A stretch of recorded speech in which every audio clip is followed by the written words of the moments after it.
Tunggu-tunggu selama 4 bulan ke belakang nyampe juga. Ini paket bukan sembarang paket, isinya adalah sebuah dokumen yang penting banget yang merubah nasib dan masa depan anak-anakku.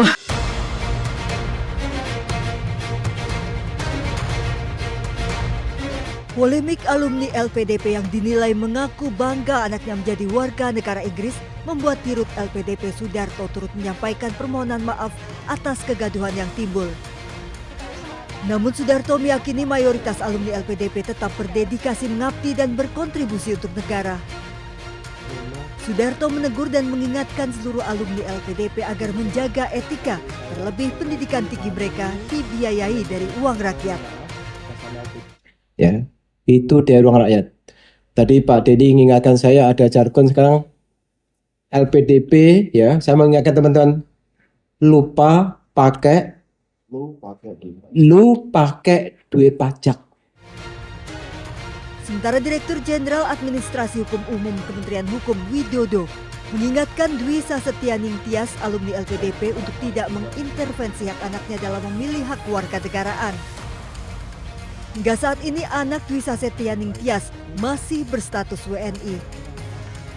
Secara aturan peraturan perundang-undangan, otomatis yang melekat dalam dirinya karena bapak ibunya adalah WNI, ya dia otomatis menjadi anaknya warga negara Indonesia. Ini yang nanti kita harus tegaskan kembali.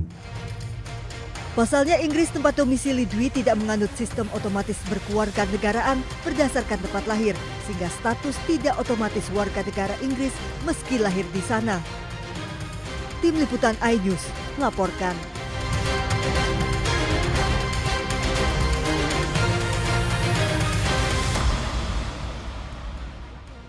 Tidak cukup aku yang WNI, anak-anakku juga harus WNI juga. Ini adalah paket yang sangat penting yang menyangkut masa depan anakku. Kita coba buka ya. Sebuah video unggahan akun Mili Alexander viral di media sosial merekam momen ketika ia dengan bangga memperlihatkan perjuangannya menjadikan sang anak menjadi WNI. Ini paket bukan sembarang paket, isinya adalah sebuah dokumen yang penting banget yang merubah nasib dan masa depan anak-anakku. Hal ini berbanding terbalik dengan postingan pemilik akun @sasetyaningtyas. Seorang ibu asal Indonesia tinggal di Inggris yang bangga karena anaknya mendapat paspor asing viral di media sosial. I know the world seems unfair, tapi cukup aku aja yang WNI, anak-anakku jangan. Warganet ramai-ramai mengkritik karena ia dan suaminya adalah penerima beasiswa LPDP. Setelah menerima amplop, ia menunjukkan ekspresi terharu dan menyebut ini paket bukan sembarang paket. Dirinya mendapatkan surat dari Home Office Inggris yang menyatakan kalau anaknya yang kedua diterima menjadi warga negara Inggris dan menerima paspor secara resmi. Usai viral di media sosial, Sasetyaning Tyas pun mengunggah tulisan permohonan maaf. Ia menyebut video tersebut dibuat sebagai bentuk rasa kecewa dan frustasi sebagai WNI terhadap kondisi Indonesia hari ini. Ini paket bukan sembarang paket, isinya adalah sebuah dokumen yang penting banget yang merubah nasib dan masa depan anak-anakku.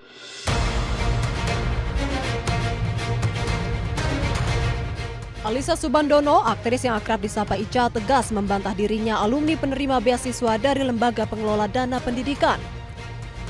Ia pun menyebut dirinya tidak pernah mendaftar maupun menerima beasiswa LPDP.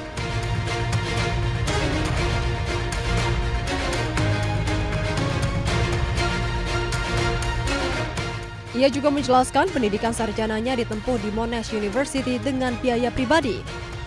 Dan untuk jenjang magister, Alisa mendapat beasiswa dari London School of Public Relations. Sementara itu, penyanyi sekaligus musisi Isyana Sarasvati juga meluruskan kabar yang menyebut dirinya penerima beasiswa LPDP.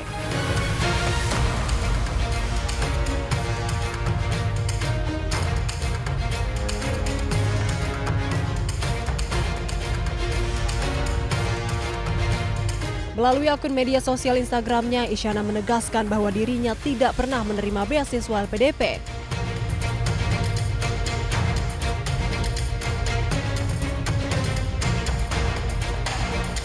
Diketahui, Isyana menempuh pendidikan musik di Nanyang Academy of Fine Arts Singapura untuk program diploma. sebelum melanjutkan studi di Royal College of Music Inggris untuk jenjang sarjana dan magister. Tim Liputan iNews melaporkan.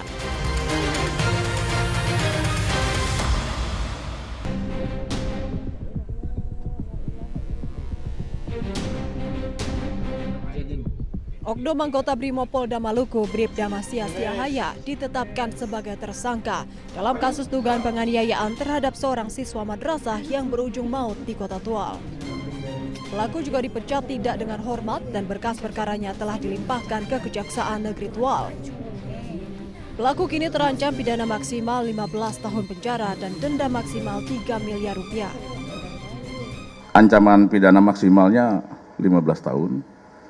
Denda maksimalnya sekitar 3 miliar ini. Namun nanti itu proses ada di saat peradilan, saat persidangan.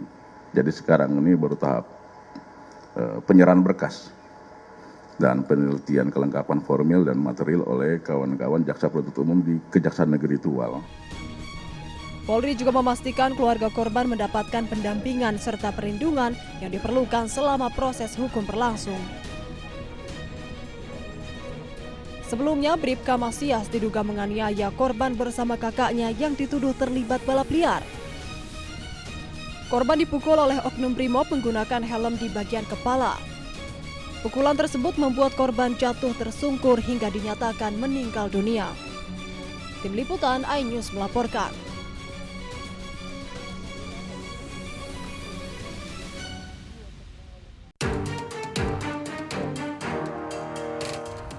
Dua orang advokat bernama Raden Nuh dan Dian Amalia mengajukan uji material atas Undang-Undang Pemilu ke Mahkamah Konstitusi.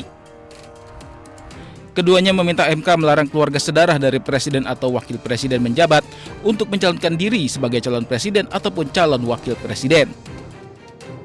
Ketentuan yang digugat adalah pasal 169 Undang-Undang Nomor 7 Tahun 2017 tentang pemilihan umum. Pasal ini memuat persyaratan calon presiden dan wakil presiden. Menurut pemohon, pasal yang ada saat ini memungkinkan hadirnya kontestan pilpres dari keluarga ataupun kerabat presiden dan wakil presiden menjabat, sehingga berpotensi menimbulkan praktik nepotisme. Selain itu, pasal 169 Undang-Undang Pemilu juga dinilai bertentangan dengan Undang-Undang Dasar 1945 dan mengharuskan presiden ataupun wakil presiden menjabat untuk bebas dari konflik kepentingan. Tim Liputan iNews melaporkan.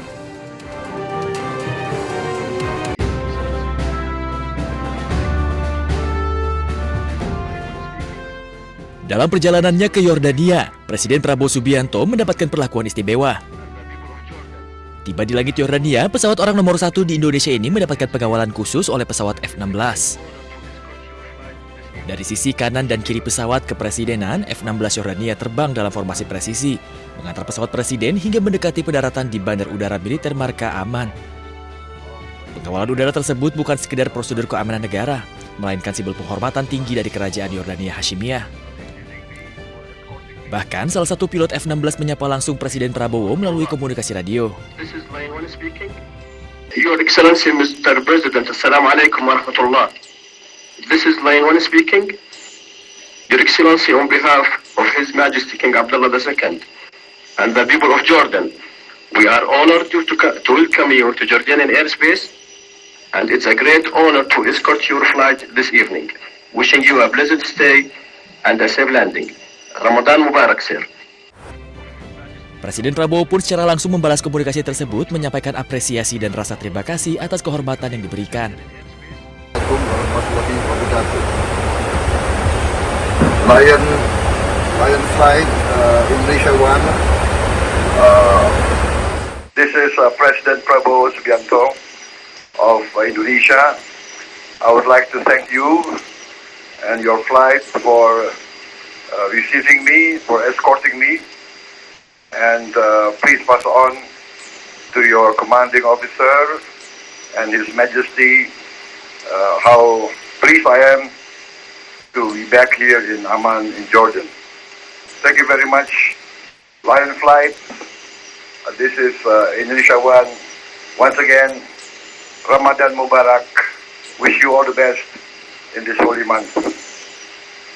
Assalamualaikum warahmatullahi wabarakatuh. Ini menjadi kunjungan kedua Presiden Prabowo ke Yordania usai kunjungan pertamanya pada 13 April 2025 lalu. Tim Liputan, iNews melaporkan.